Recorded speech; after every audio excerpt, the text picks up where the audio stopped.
বাংলাদেশের অন্তর্বর্তীকালীন সরকারের সঙ্গে ঘনিষ্ঠভাবে কাজ করছে যুক্তরাষ্ট্র, এমনটাই জানিয়েছেন হোয়াইট হাউসের জাতীয় নিরাপত্তা যোগাযোগ উপদেষ্টা জন কির্বি।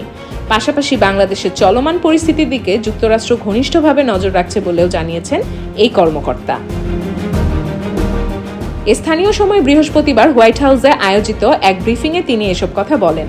এদিনের ব্রিফিংয়ে বাংলাদেশ সম্পর্কে প্রশ্ন করেন এক ভারতীয় সাংবাদিক। তিনি বলেন, গত এক সপ্তাহ ধরে সারা দেশে বেশ কয়েকটি হিন্দু আমেরিকান দল প্রতিবাদ মিছিল করছে। এই সপ্তাহান্তে হোয়াইট হাউসের বাইরেও বিক্ষোভ হয়েছে। তারা শেখ হাসিনা সরকারের পতনের পর বাংলাদেশে হিন্দুদের এবং মন্দিরের উপর হামলার বিরুদ্ধে প্রতিবাদ করছে। প্রেসিডেন্ট বাইডেন কি এ বিষয়ে অবগত?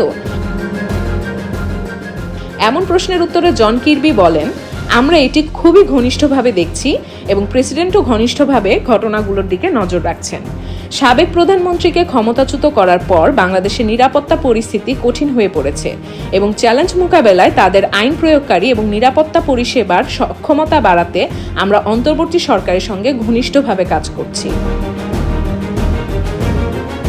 তিনি আরও বলেন, আমরা সকল বাংলাদেশি নেতার সাথে যোগাযোগের সময়েও এ বিষয়ে খুব স্পষ্ট ছিলাম যে ধর্মীয় ও জাতিগত সংখ্যালঘুদের সুরক্ষা খুবই গুরুত্বপূর্ণ এবং অন্তর্বর্তী সরকার নেতারা বরাবরই ধর্ম বা জাতি নির্বিশেষে সকল বাংলাদেশিকে নিরাপত্তা দেওয়ার প্রতিশ্রুতি দিয়েছিলেন।